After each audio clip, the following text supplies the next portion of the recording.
Alright, today's video is going to be on Spider-Man Far From Home. Let's go ahead and get into it. The plot, 7-5. The plot for this movie is one of the most generic plots I've seen. They mix a kind of action-adventure vacation trip movie, or they mix those two, action-adventure and vacation trip movie. They mix those two.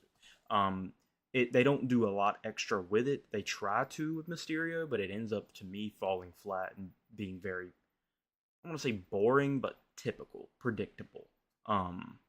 Not as good as the potential of a character like Mysterio and the concept that they had. So yeah, I'm just gonna keep that at that. Dialogue 7-2. I think there's a lot of dialogue from Mysterio and Team Mysterio that it's just bad. And Ned, look, I get the reason why Ned has to be there because it's a buddy action comedy, but I think a lot of the times with Ned, he has some occasional really good jokes, like where it'll like really hit. But again, I use the term shot chucker, as in bro's just chunking jokes constantly, and he's hitting at a rate that is again too low. It's if you're literally every line you have is a joke, but you're only getting me to laugh at every fourth one, then to me, I don't think your character's great. And Flash Thompson, ugh, I don't like Flash Thompson in these movies. I get that's the point, but intentionally putting a character on your screen that is annoying, I've never liked that. I've never liked adding annoying characters. I think that makes me uninterested in the movie. And he has a lot of lines. They try and do stuff with JB Smoove and the other teachers that go on the trip, the chaperones that go on the trip. They kind of like, I don't know, like this is kind of, I guess it is the start of Nick Fury becoming a joke in the MCU. Of like every time he's there, he's cracking jokes, and it's like, dude, that's Nick Fury. He was the one. He was one of the ones at least that brings the serious tone to the movie. And then he's hitting you with lines like "bitch, you've been to space" and stuff like that. And I get the whole. I understand what some people may say in the comments of that was Talos the entire time.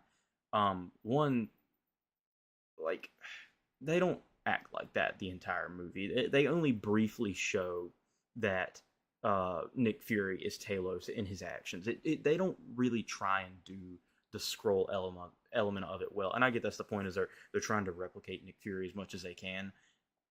They the scrolls, I feel like I honestly could make a separate video on the botching of the scrolls in the MCU, but it deals a lot with viewing them as a punchline to a joke or a way to power scale the universe to an extreme. And I feel like they really just lowered the potential for what they could have done with the scrolls in this movie and in the broader MCU by kind of with this first major usage of it outside of Captain Marvel, turning it into a joke. I mean, it's just one big joke about, oh, well, Talos and God, I can't what's his damn wife's name? Oh my god, I want to say it's like Talon or something like that. I don't think that's it. Anyway, she gets one line in the post credit scene, and I barely remember her name. So yeah. Anyway, I got a little off course there, but yeah, this is the first movie that really made Nick Fury into a joke, even though they did it under the idea of him being a Skrull. And that pretty much continues on through the future MCU shows and movies. So yeah, that's what I feel about the dialogue in this movie. The acting in this movie, I give it a 8-1. Again, I think Tom Holland and Jake Gyllenhaal.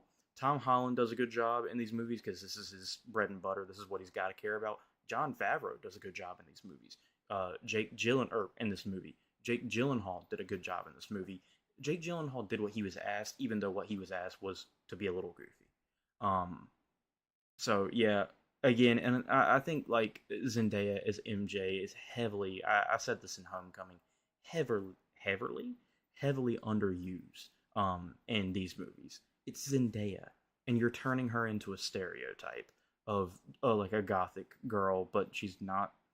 Like it's I don't know. Again, a lot of potential left on the table. Cinematography 7-8.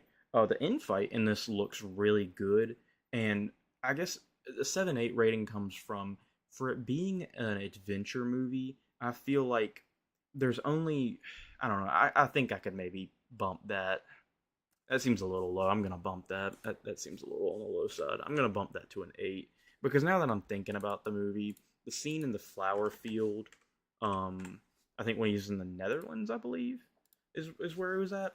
The scene in the flower field was a good looking visual scene. The scene with Mysterios was a good looking visual scene. At the beginning, when he's fighting the first elemental, or what seems like the first elemental, um, it looks good. So it wasn't 7-8 bad. It is, again, it's a Spider-Man movie. I expect more of these movies, and they never take an artistic route in these movies. It's always from the standpoint of what's visually impressive, and it's mainly in the choreography of the way that Spider-Man moves around. It's never really in the world itself. But yeah, the soundtrack. Soundtrack is at 8.7. Again, I like the MCU Spider-Man theme. I think it's really good. It's upbeat. It's hopeful. It kind of embodies Spider-Man to me. It gets me in a vibe when I'm in the movie theater, and I feel like that's what good soundtracks do. Is, especially in superhero movies, they make you feel the character through your ears. And this movie again does it really well. Homecoming, I think, did it very well. So yeah, let's go ahead and get on to the bonus categories. 7.7 for the comedy. I mean, it's barely squeaking by above average. They're chucking so many shots up. I don't really find much of the main cast that funny. It's mainly the chaperone. There's one scene where he's like setting the camera up, and you think he's about to drop it at one point, and he doesn't drop it, and you're like, oh, okay, like it's over. They were just kind of like teasing us a little bit, and then he just drops it at like the easiest moment to hold it, and it's just kind of like a little funny thing. But yeah, anyway, world building 7.5. The world building in these MCU Spider-Man movies is not good, really. Homecoming was good because you could feel that it was solidly in the MCU, but in this movie, and I feel in uh, No Way Home, they used Doctor Strange in No Way Home to connect to the MCU, but I feel like they were using him as a plot device in that movie and less of a connection. But in this movie, they really don't have any greater MCU connections. They try and tie Jake Gyllenhaal, Quentin Beck back to Tony Stark, but it just ends up being corny and like goofy. So yeah, 7.5. They did what they had to do to try and connect to the MCU, but it didn't add or take away really to me. The characters, I have it at 8. Again, outside of Tom Holland and Jake Gyllenhaal, not a fan of the characters in this movie that much. I mean, you're going to see them, so at least they're the good characters. They're the good, the interesting characters, but everything else does not help support it hardly at all. The action of this movie, 8.7. Like I said, the action in this movie between the Mysterio dream sequence and the end of the movie, I feel like is really quality. I don't really like the idea of fighting elemental monsters throughout the movie. I get the idea of, obviously they're like projections and stuff like that. Damn, I got something in my eye. I get the idea of that they're projections, but I like the idea of Spider-Man fighting a person, a thing, or not a thing, a person. let me correct that, a person, because that's where the intrigue comes from. I don't get anything out of seeing him punch a wave or punching a fire creature or whatever it may be. Yeah, so then we have the total rating. So the total rating for this movie is a 7.9. Ultimately, when I first watched this movie, I liked it a lot more than the times I've revisited it. I think I've watched this movie 3 or 4 times now, and to be honest, again, a lot of potential still on the table here. Uh, Sony needs to get its shit together, if I'm being honest. They really rely on fan service and just holding the IP of Spider-Man hostage to get people in seats. And I really applaud them for what they've done on the Into and Across Spider-Verse movies. But the overall management of Spider-Man, the character as a whole, from a company standpoint, I feel like has been very poor. And yeah, that's what I think about this movie. Let me know what you guys think about the movie and what you thought about my review of the movie. And thank you guys for watching, and peace.